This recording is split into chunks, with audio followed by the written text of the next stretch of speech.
It's very nice to see you all here today Yes. for Patsy's talk, which, if it's anything like the last one she gave on this subject, it'll be engrossing, as the phrase goes. So, Thank you. Without further ado, I will hand over to Patsy. Right. Well, wish me luck, please, everybody. We do. Because I'm not only doing a talk, but also I've got to manage these two sets of screens. I will now do as instructed, and I'm going to try and share my screens. Right. Now, what have you got now? Now, what I'd like you to have is this. Now, have you got a screen that says a women's service user controlled alcohol service? Everybody's muted. Yes, we have. Well, I have anyway, so and I don't care about anybody else. So that's okay. I'm just thinking actually. It's quite informal. The talk, although I'm using the screens really to prompt my memory. I don't really need people to be muted. I mean, they might prefer not to be muted so that they can interrupt and ask a question at a particular point, or you might prefer to make a note and ask later on. What would people here present like me to do? Which would you prefer? I think perhaps it will make the recording clearer if we just have your presentation and then we unmute and ask all our questions. Okay. But David will no doubt contradict me if that's not true. Okay. Well, I've started off, apart from giving you a title of what it is I want to talk about, which is a service user controlled alcohol service, which was also called Women's Independent Alcohol Support, or WISE, and which ran in Bristol for 7 years. I wanted to explain for a start what I mean, because not everyone may have heard the term before, by service user. And this is the point at which oh yes, here we go. I've got it up now. Okay. I still call myself a service user because I had serious alcohol issues for about 20 years of my life. I survived alcohol treatment 33 years ago here in Bristol. I still have treatment for acute anxiety and for epilepsy.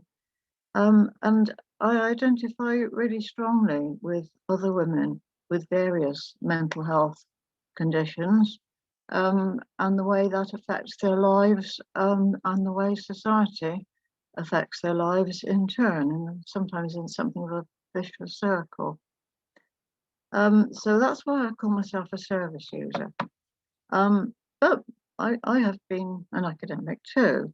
I mean, at the time, this would be about 1990, it was in Bristol at least, it was very unusual to be out as a service user and also to be operating in the academic world at all.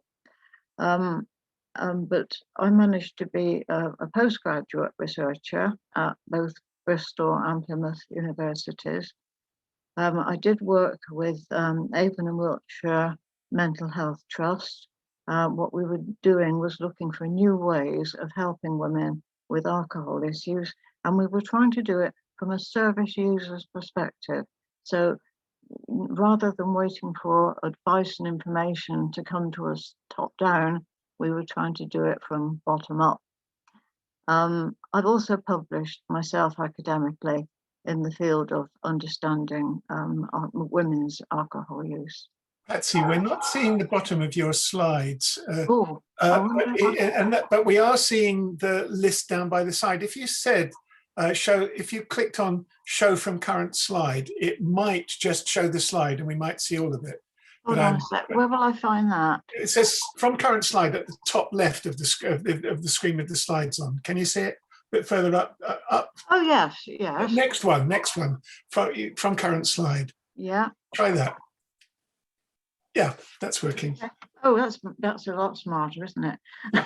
Okay. Thank you. Right. Okay. Just a quick word about my own recovery. I won't say too much because I've talked about it before. I actually got into small women's groups quite outside of the treatment sector. This was as part of my discovering myself as a lesbian woman, because of course these were women's discussion groups, and these discussion groups really helped me understand myself in ways I never had before. But I do think it was significant that they were women's groups because we relate differently, as I'll come to later. I had found AA groups, Alcoholics Anonymous groups, intimidating, prescriptive, and they tended to, the ones I went to, were very male oriented, although I do accept that not all groups would be like that. In my recovery, yeah. No? Oh, sorry, I thought, okay.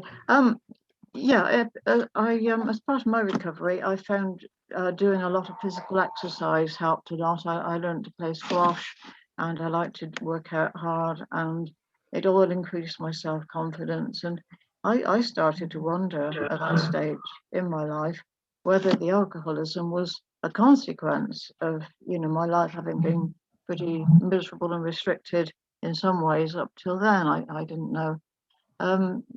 Being in the closet and not even knowing in fact that you are in a closet does have a really bad effect on the way you see life.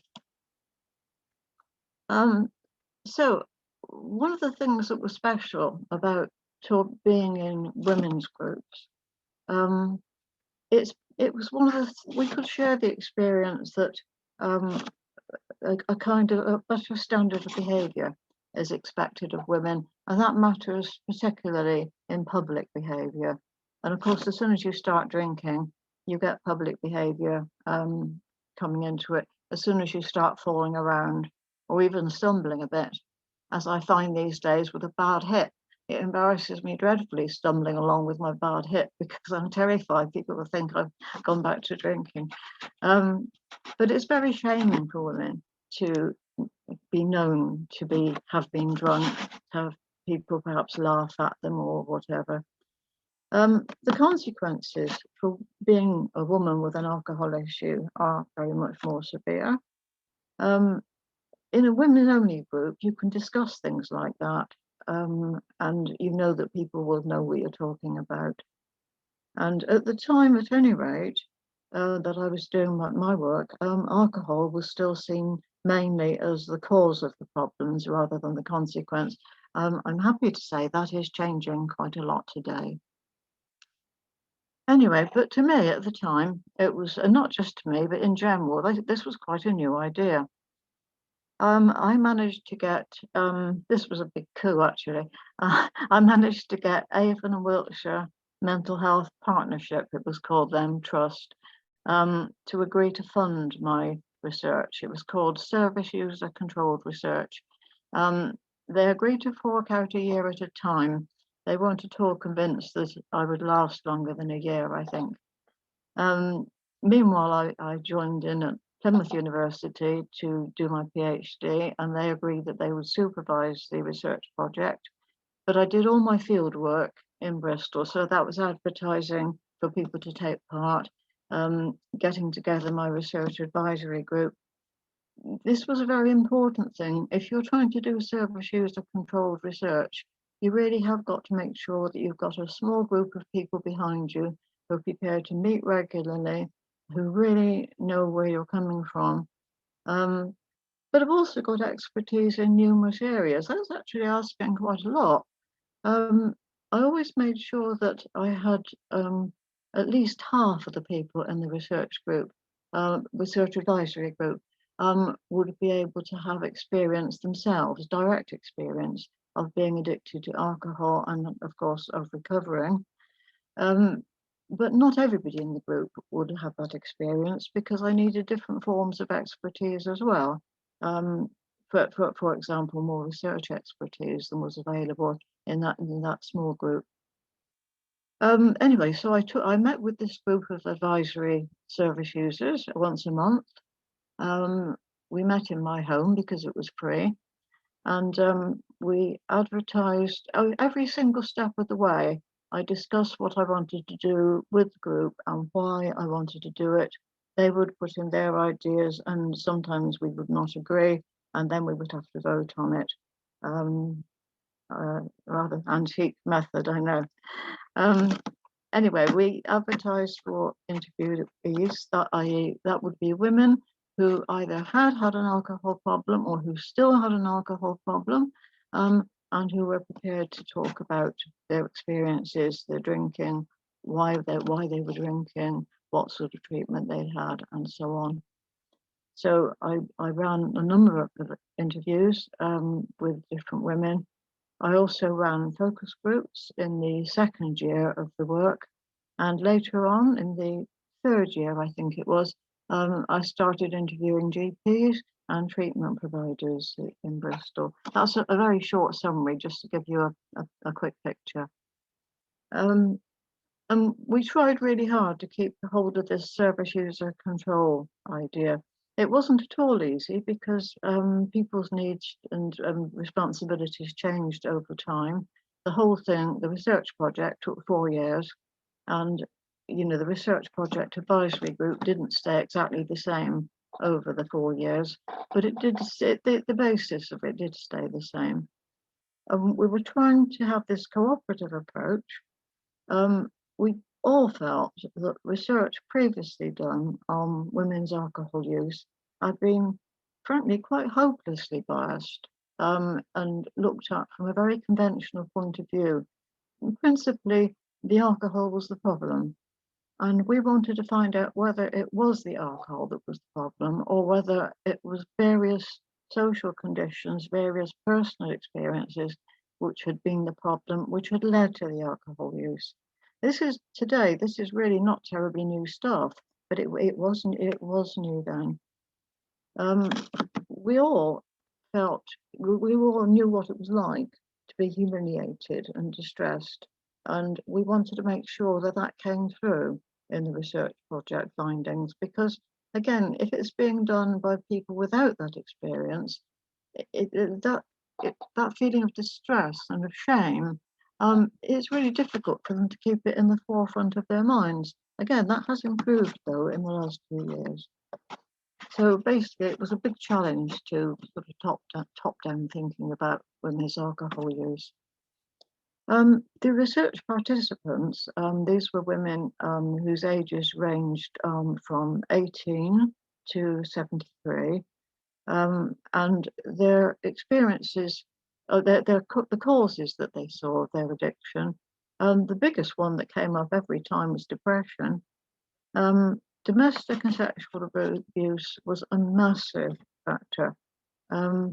This didn't, of course, necessarily mean beating around the head with a sledgehammer. It meant every kind of domestic abuse you can imagine, from being continually humiliated to not being allowed to have any money, to having your life controlled in every way, as well as often being physically abused as well. And quite honestly, I was astonished. Fortunately, one person in the advisory group had also worked most of her life with Women's Aid, so she wasn't at all surprised, and she was able to give us some very useful feedback. But I was shocked. I had no idea that it was such a big issue. Other mental health problems, of course. Women felt worthless. You don't have to get drunk in public very often to feel worthless. It is a shaming experience, and then of course is the fact of your family when they find the bottles hidden at the back of the cupboard, or even the odd bottle. Poverty, not having enough money to go around, and then spending the money on something to drink and find you haven't got enough money for the food. Very, very common indeed. A lot of women were in continual fear of losing their home because of effectively because of their drinking. The two things I've put at the bottom of the screen, I put them in italics because they are a bit different. Women did say on more than one occasion that one of the reasons they drank was it helped them find out who they were. They felt for a variety of reasons that they somehow different parts of themselves had been shut off from them by their lives up till then. And when they drank, they could reach that part. Now I felt that particularly because I'd spent, I don't know, the first 25, 30 years of my life trying to fit into life as a heterosexual woman. And in fact, I'm something a bit different from that.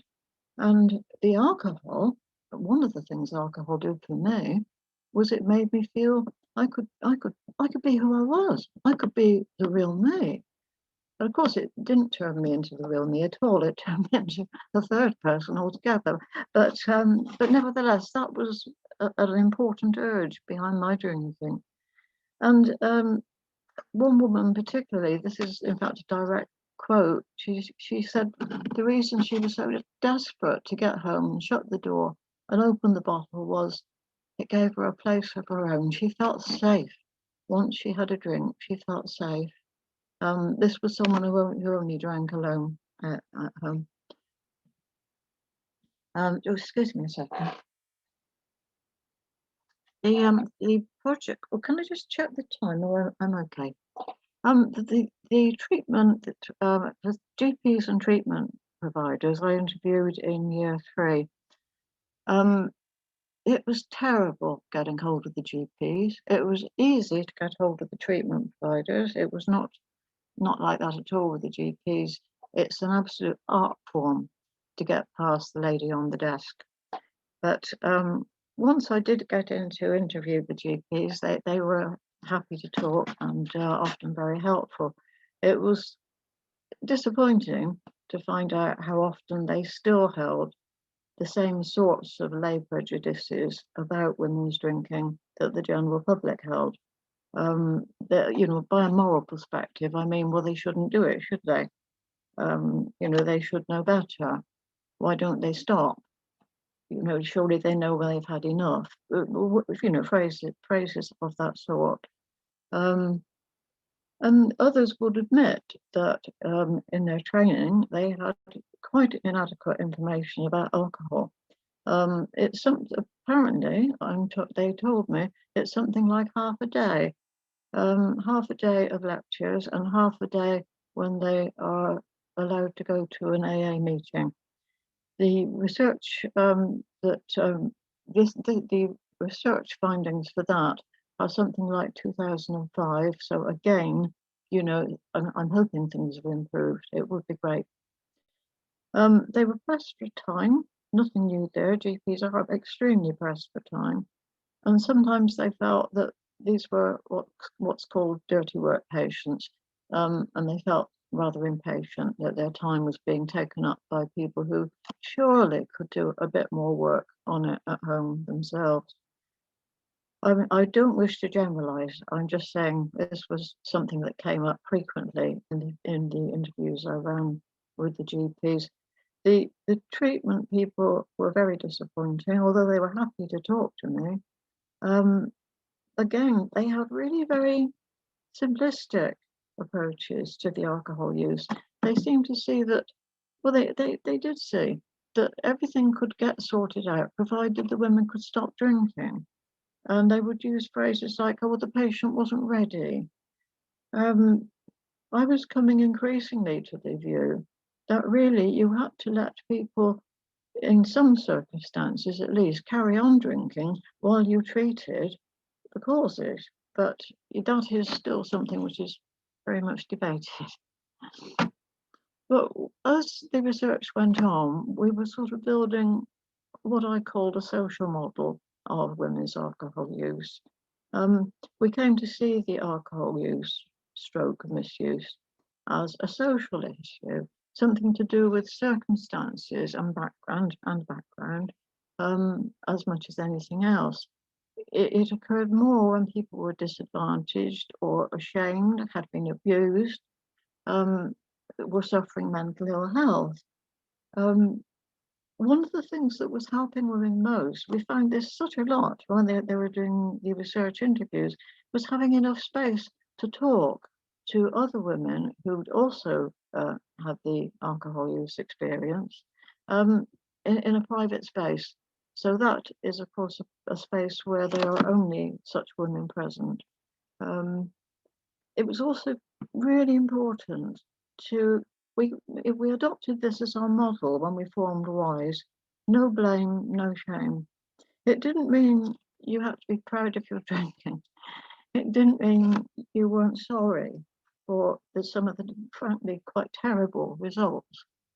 But you knew that inside you were a worthwhile person and you could be that person. And it was really important that women held that in their minds rather than allow themselves to be beaten down by feeling really, really sorry first. So first of all, they needed to have self-worth, I suppose. And this is something which we found we developed as we went along. And so this is how we came to build women's independent alcohol support. It was directly as a result of the research. The idea was to work alongside the current treatment services. We didn't mind them doing what they did, so long as we could offer something else as well.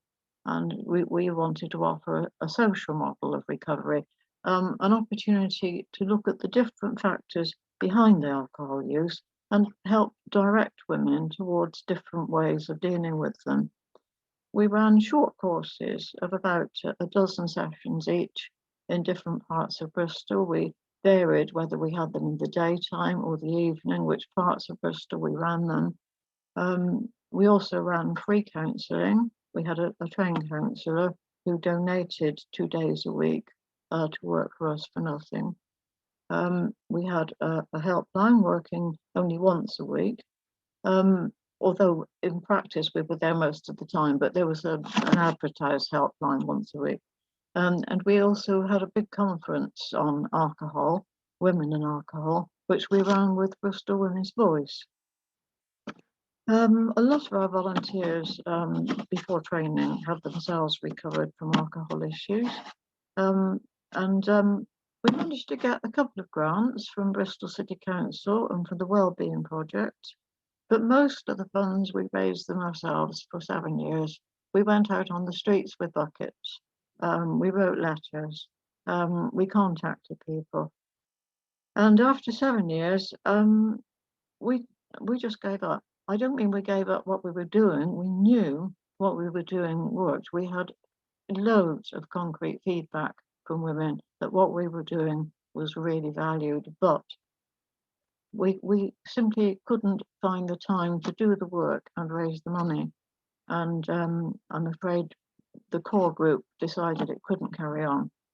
And we stopped doing it in 2019. I think I would still be interested in having a go at getting it going again, but this time I would always want somebody who was going to take on the role of raising the money. It's rather a strange screen to end on, but it is actually my last screen.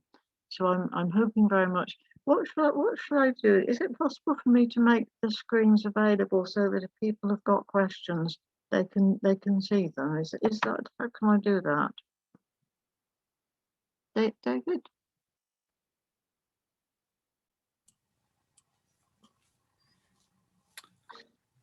I didn't mean to end.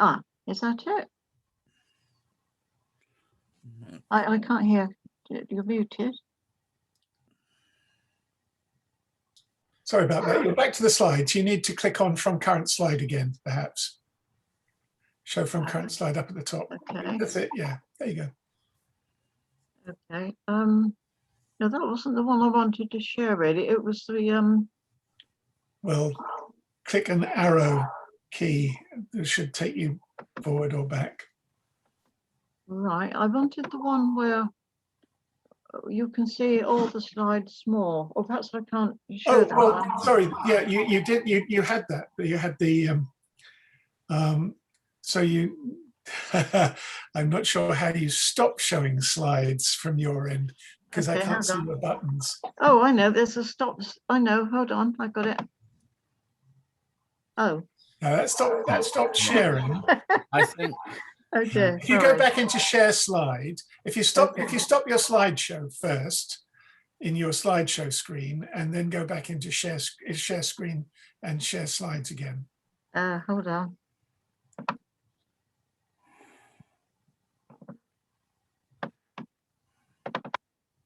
No, You're not far. That's it. Well, that's showing the slides as the whole thing, as the slideshow. Yeah. And you can stop the slideshow and just go into the sorter view. I've stopped the slideshow, yeah. Can Yeah. can you see it in there? What I was hoping you could do was just see the little screens at the side, yeah, so that you could, just for reference, you know. I think they would be too small for us to see, Patsy.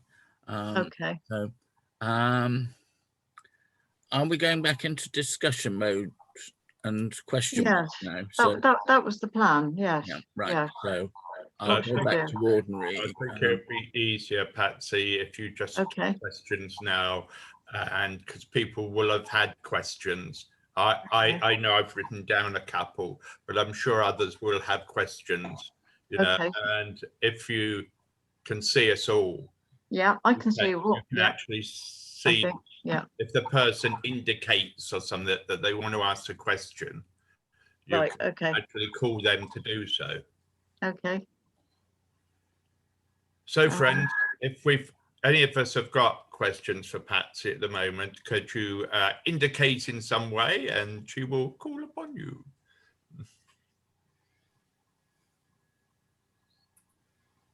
Julia's got her hand up. Oh, Patsy, absolutely fascinating. It told me such a lot about women's problems and what the troubles that they have to face. It's super. Okay. And what I wanted to ask particularly, I'm at the moment working with an ex-prisoner who's got an alcohol problem, but I don't think he thinks he has. I think this is the first problem, maybe, that he doesn't believe he's got much wrong. Now, what he does, he doesn't drink hugely, because what he drinks, you can see, he drinks about 8 of those a day. Oh, I don't know what you yes. think of that. Yeah. So how can I get him to realize that he needs to cut it down? It's not just, it doesn't really matter. It does. It's important to help him in the general. He probably doesn't realise, as you say, that it's at least likely to develop into a problem, even if it isn't. Is it possible to introduce?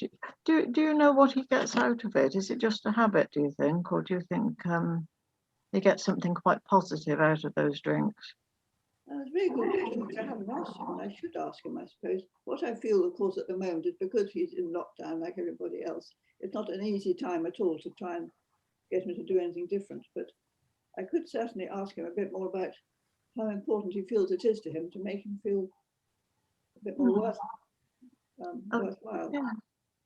Yeah. Sometimes you see, it isn't actually the drink itself at all. Sometimes it's what the person associates with the drink. I mean, I know of some people who thought it was the alcohol they were after, and really they just liked the company in the pub, and they were actually able to have weaker drinks and keep the pub atmosphere. But that isn't, you know, that well, to be honest, that's only one person that I did know that was able to do that. I don't know how easy it is, but sometimes, but it is the ambience sometimes, or the associations, rather than the actual substance. So if you can add to or change that, sometimes that does the trick.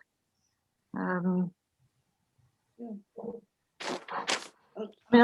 think, sorry. I'll try and ask him a few questions along the lines you've suggested. You're a bit muted, Julia. If you could sit closer to your screen and microphone, we'd be able to hear you better. You know what happens is everyone I hear, I have to turn them down because they're so loud. So perhaps if I turn, do you think if I turn both those up, is that better? Yes. That's Oh, right. I hope you were able to hear me all right. It was all very interesting. And I've got a few pointers now, some things I might ask him next time. Well, it's just an idea, you know, but the truth is you need almost as many answers as there are people with the issue. Yeah. Because you know, anything you say, I say, is likely to be incorrect for a lot of people. It's just you have to keep on trying and putting forward different things. And I'm sorry, it can sound a bit hopeless, but it isn't hopeless. A lot of people do recover. I think that's terribly helpful.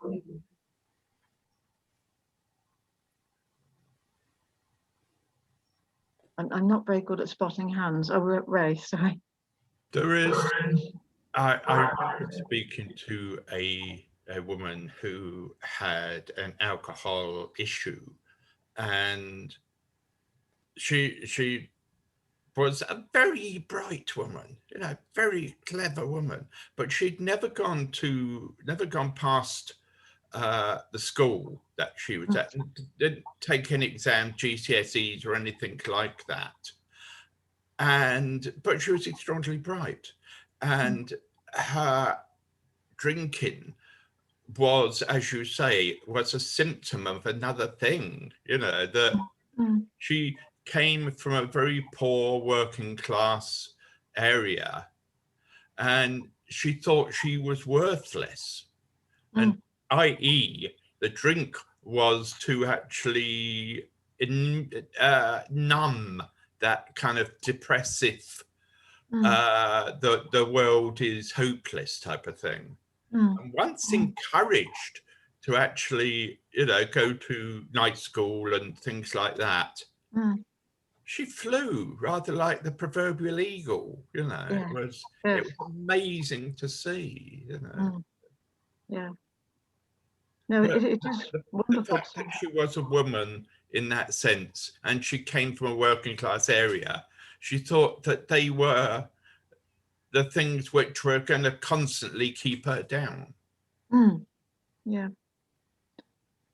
Yeah, sometimes you can't see that there's any hope. So sometimes somebody has to show you that there are ways, you know. Sorry, Mary. The GPs that you interviewed, Patsy, were they predominantly men GPs? No, they were a mixture. They were a mixture. So was there a change of attitude with the female GPs? No, I couldn't really say there was. I think the women seemed to be more frantically busy, and maybe that was why they just didn't seem to have given it as much thought. In some cases, the men had given it more thought, which wasn't what I expected. But you know, I do hope I haven't painted too black a picture, because it wasn't uniform. You know, it's just that on the whole, the ones that I interviewed, at any rate in Bristol, they were very, very busy. They did see a lot of patients, and this, remember, is quite a few years ago now, so it must be a lot worse now. And they did find it quite difficult to get out of their mind the idea that not exactly you could stop if you want to, not quite as bold as that, but I think they felt that more work could be done at home rather than bringing it into the surgery. But you see, sometimes the surgery was the only place women felt they could go. It probably wasn't the ideal place, but you know, yeah. So really, they had brought their problems to the doctor in the hope that there was a medical answer. And another really sad thing is that often the GP relationship was so important to the women on a personal level that they were absolutely terrified of coming out with the information about the fact they had a drinking problem. They were really scared. And then they didn't always get the response they'd hoped for. So it was kind of a double tragedy, really. But as I say, it wasn't always the case. Some GPs that they definitely did know. Sorry, the GPs definitely did know they didn't have enough information. They knew that their training as regards alcohol issues had been really rather scanty, well, very scanty. I think we're at the point I was doing my work, we were very much at a changing point in the way that mental health, including substance use, was being viewed from being something which you know should be viewed from a moral perspective to something which could be seen as an illness, or as a social condition. And I think that changeover has been happening over the last 20 years, and I think it's very healthy. I think in the end we will end up with far better mental health and substance use services. I don't think we're quite there yet.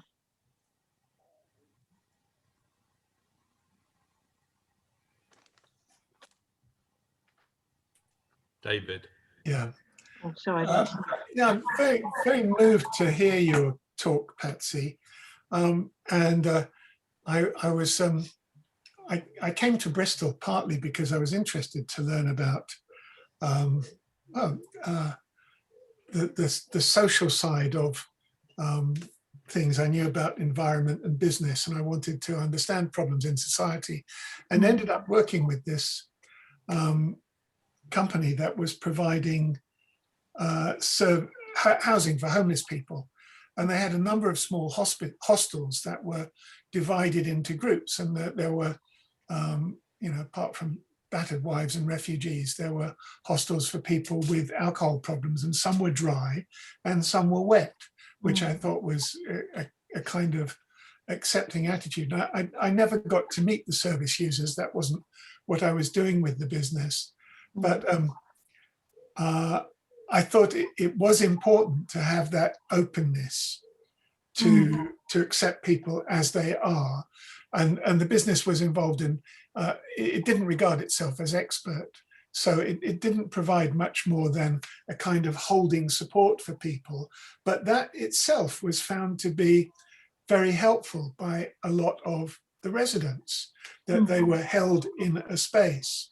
And one thing to note, I had started a social enterprise, a solar group, and I went to a university research event for social entrepreneurs, and I'd been doing it 4 or 5 years, and I burned out, and I was sitting at the back, and they put up a slide that said 4-year founder burnout, right? And it was that people did burn out at a time. And I was looking at what you were doing, and you went from 2012 to 2019, that's much longer.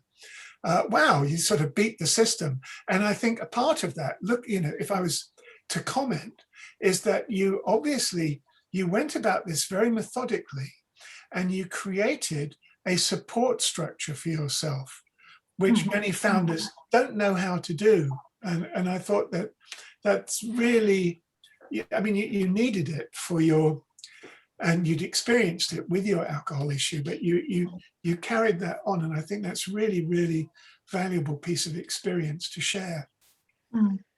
Yeah, it makes an enormous difference to how you live your life. I mean, especially, I'm actually quite a loner. I was an only child, and I live alone, and I like living alone. But there are many parts of your life that don't work out well if you live on your own. You have to build sort of structures for yourself, even if you don't choose to have them inside your building. But you have to have those structures somewhere. I mean, I have found being a part of the Quakers enormously helpful and supportive. It does feel like being held. But I've got other structures in which I also feel that. I'm lucky in Bristol. I'm part of a very warm, supportive lesbian organisation, and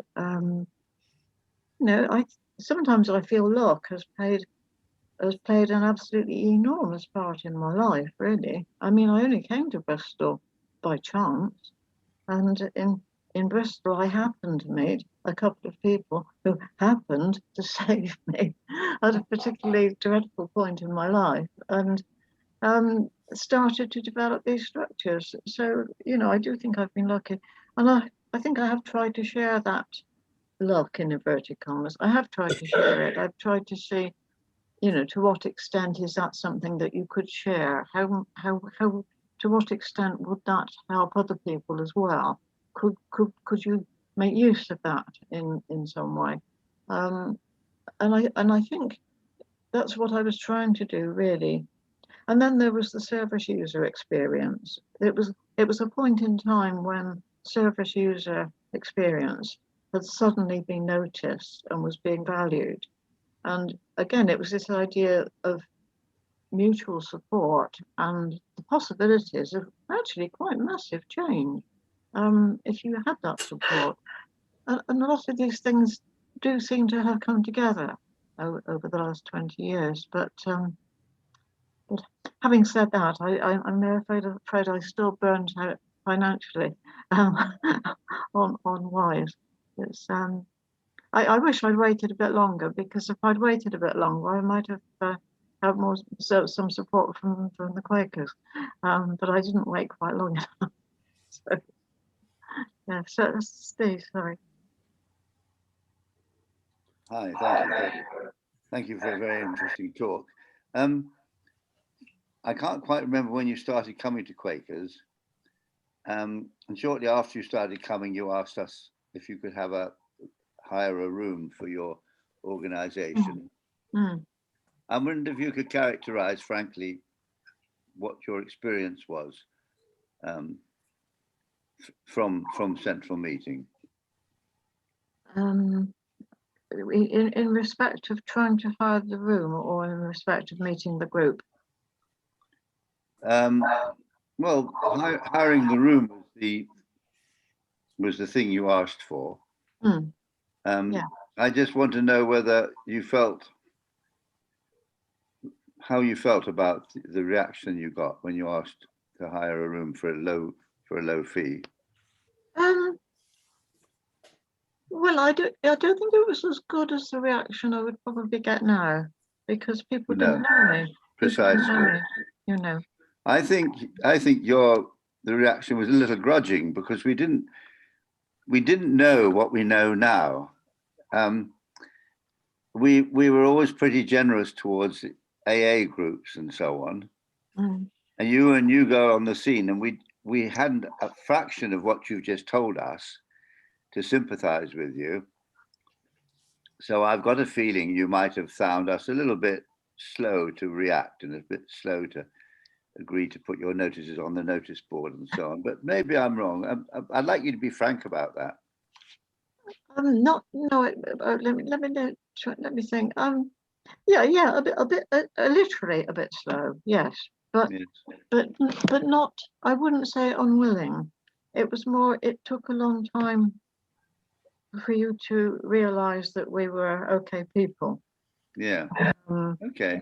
And but you know, it's great really, that because there was so much I learned during that process about being a Quaker.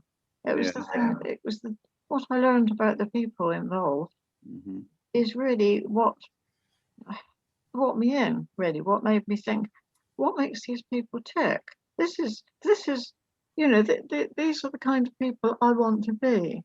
This is where I feel I belong, even though at that stage I didn't. You know, but that was and I hadn't felt like that before. Although I had belonged to a lot of groups. I'd been a service user. I'd been an alcoholic. I'd been able to, you know, I'd been all these things. But this was different. This actually felt like these were people who were really like me. Maybe Quakers listening to me now, if they are, will be a bit horrified to learn that I felt that. So I'm really sorry. But and now can I ask you a second rather radical question? Is the suicide rate amongst alcohol abusers unduly high, or unusually high, or low? I know you'll say, well, compared with what?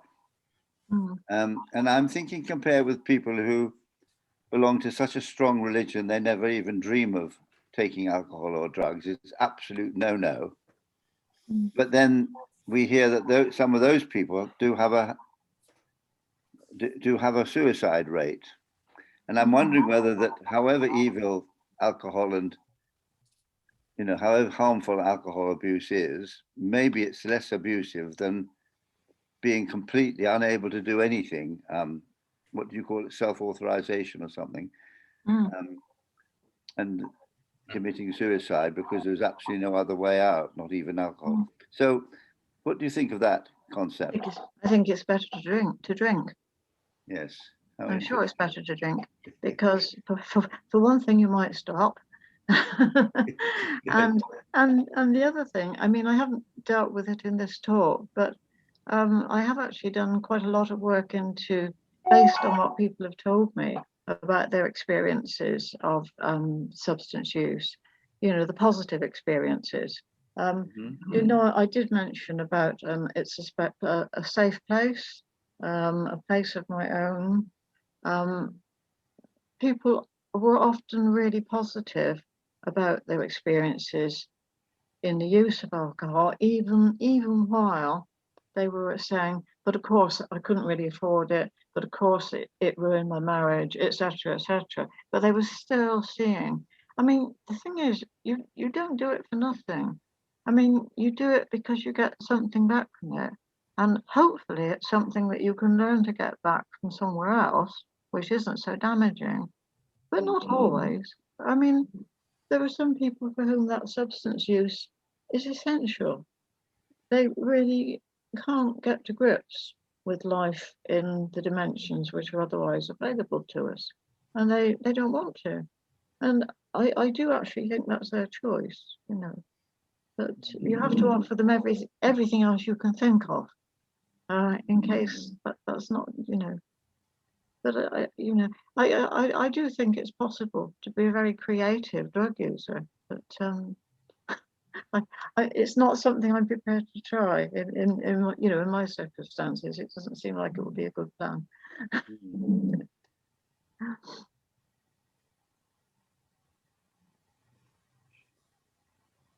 Me again.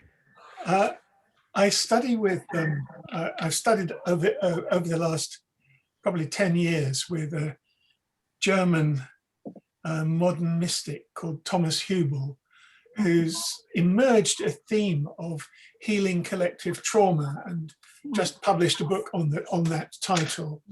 And part of it is that he points out that covering up trauma, trauma causes wounds which stop you having access to certain areas, but covering up the trauma is actually an intelligent response because people are often unable to deal with it. When he started running courses, he found that it took the holding of a group for some time before suddenly there would be an upwelling of, he was working in Germany, of Holocaust wounds and so on. And there was some research, and this bears on what Stephen was just saying. There was some work in Israel providing therapy for people to deal with Holocaust trauma. And one of the upshots of that was an increase in the suicide rate, because it was surfacing wounds that people couldn't deal with. But the healing trauma work, there's a whole methodology, and I'm not expert, I'm a student, an interested student, but a part of it is figuring out how to connect deeply with people so that things can surface in a safe way. Yeah. And start to be resolved in one way or another. And I hear that in what you were getting from your support groups and your both the user groups that you were in and in the support group you created for your research. Yes, the challenge was when we tried to apply it in our courses in WISE, because really what you needed to do, we will typically run a course in which women felt more and more safe as time went by. We would typically run it for 10 weeks. We try different lengths of time, but 10 weeks was quite good. But it was quite, I mean, women have got very complex lives. You don't realize that. So you try and hold a women's group regularly on a time that you've all agreed, on a day you've all agreed, you know. So trying to keep this group together for a lengthy period is a really big deal. You end up with 2 or 3 women who will always turn up. And for those 2 or 3 women, over 10 weeks, they would build a really strong bond of affection and understanding. And they would usually, I don't know about always, but they would usually, as far as I could tell, they kept in touch with each other subsequently. But it was far from ideal. It was more like it was indicating a sort of way forward, but it wasn't providing a solution. It just showed that it is beneficial to get a group of people together and to agree to share their experiences, and and that it is particularly the case with a group that can share particular experiences, like the shame of being a woman alcohol misuser, for example. It is really helpful, but keeping them together over a length of time is another thing. I mean, this is where I mean, there are lots of ways in which I don't get on at all with Alcoholics Anonymous, because they do have a moral perspective, but you have to hand it to them. I mean, wherever you go, you'll find an AA group, and they will pick you up and accept you as you are, as you present at that time. And I think that is excellent. It's one of the few things I think is good, but I do think it is really good, and I wish it could be replicated. But without what goes with it. But, yeah, Mary. Mary. Am I right thinking that Alcoholics Anonymous don't seek to dig out the causes of people's alcoholism? Well, they think it's within the name. You are an alcoholic. By calling yourself an alcoholic, you define yourself. You define all sorts of things about your personality, how you will inevitably react in certain circumstances. They've got it all sort of laid out, and they do believe that applies in just the same way to men and to women. And I do think it helps some people. I have met people who say it helps, and even more people who say they know somebody it helps. But yeah, I found it unhelpful myself. But I wouldn't dissuade anyone from going. For one thing, at least they're there. It's just. How far in society still, Patsy, do you think the kind of nearly mystique thing is that women look different to men in the fact that women being mothers and caregivers and that type of thing, where males are seen in a different role? Do you think that is still prevalent today, or has it changed? Yeah, I think women can sometimes sort of bypass it briefly.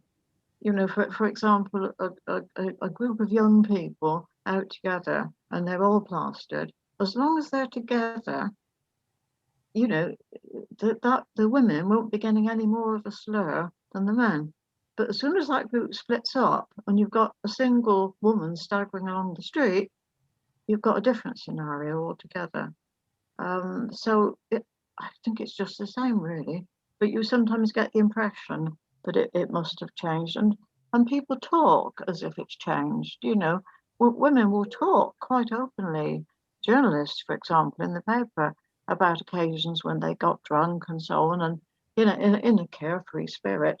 But when it comes down to what happened to them in practice, No, I don't think it was like that at all. I think they would still have been embarrassed at the vomit down their top and things like that. I think they will still feel that, you know, because that's how it is, you know. Very messy. I'm afraid.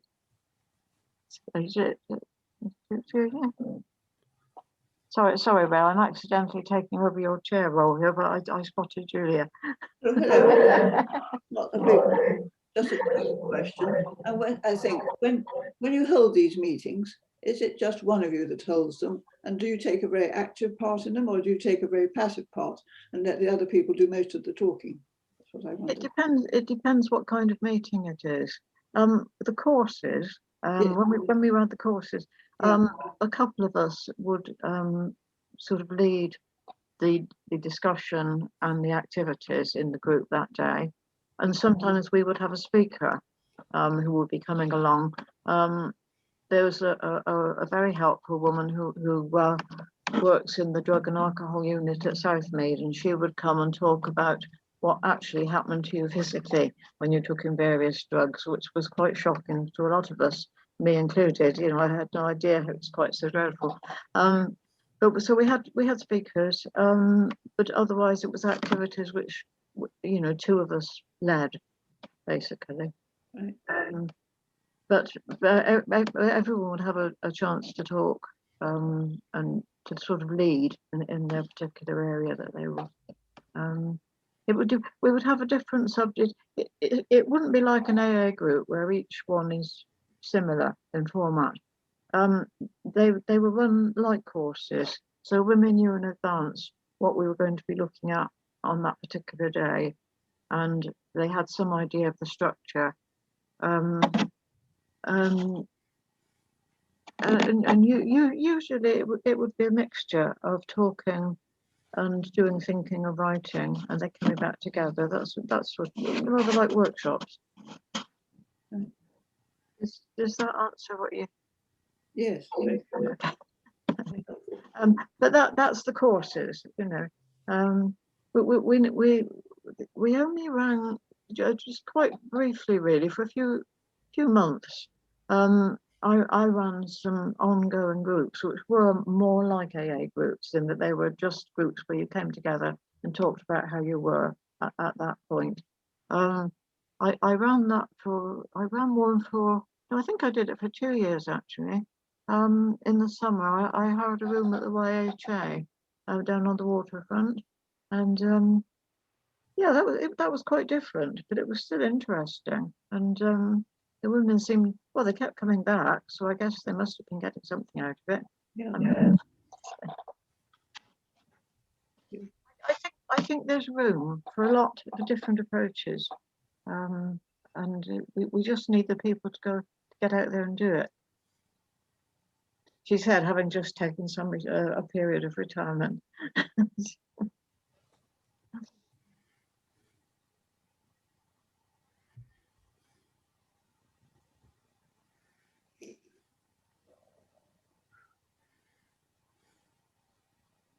I think we've run into the end barrier, Ray. No. Here's a controversial statement now, which I would like to throw out there. Marijuana is considered to be dangerous and, you know, banned and all this type of thing as a drug. Yeah, I would say that alcohol is a powerful drug as well, and it's legal. Yeah, that's right. I believe there's only two. I could be wrong. I think there is either one or two drugs ahead of alcohol in what's perceived as dangerous. I mean, heroin is seen as most dangerous, Of course. and then I think maybe it's codeine. But alcohol it's in something like third place, and yeah, it's legal for all sorts of reasons. I could give you a list of all the reasons why alcohol is legal, and who makes most profit out of that, and where the money goes.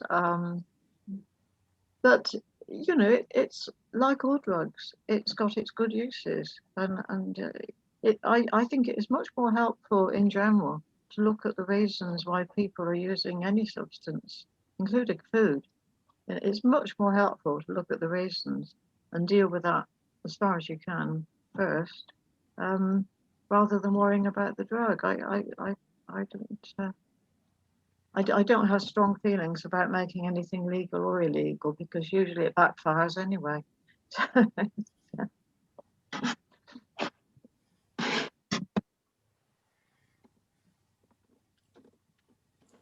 So that's I would. I think I'd have all the drugs out there, but I'd have, you know, and available, but to responsible adults only.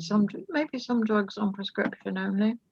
I think I'd want some medical advice on that. But you know, this moral crusade is against alcohol has done more harm than good. I'm quite sure about that.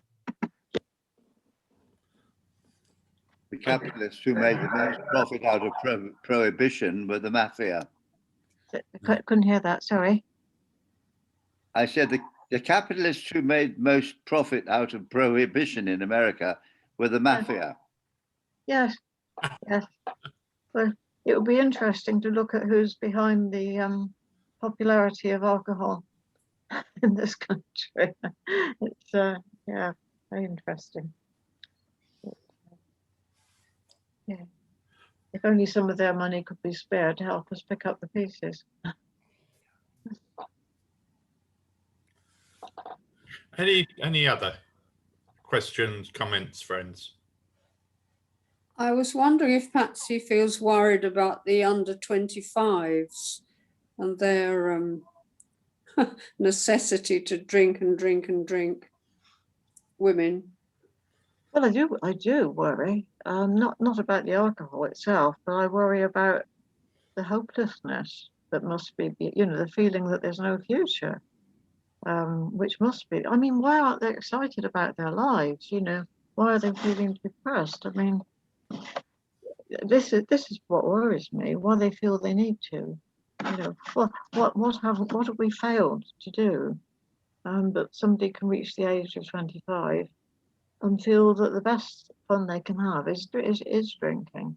I wouldn't mind if they thought drinking would be good fun on Saturday, but of course on Sunday I'm going rock climbing, so I can't drink too much. And of course on Friday I'm out dancing and I'm in the competition, so I don't want to drink too much and fall over. You know, if it could be kind of contained as part of many things they do, all of which give them pleasure and reward, I wouldn't be at all worried. But I worry about it all being so concentrated like that, because it makes me think their lives must be very empty. And that worry is what worries me. I hope I'm wrong.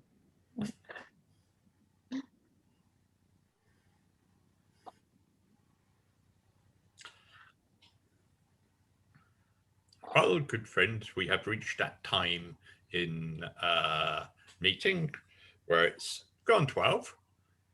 So unless anybody has anything else, can I ask the Christopher Denham to throw the switch, as the phrase goes? Close us down. Can anybody remember what we're doing next week? Oh yes, Jen is going on with her social history. Oh, right. Stuff. So, Jenny Smith, right. Okay, right. Thank you, Patsy. No, Thank you. And right, thank you everybody. bye, everybody. Thank you. Lovely. Thank you very much.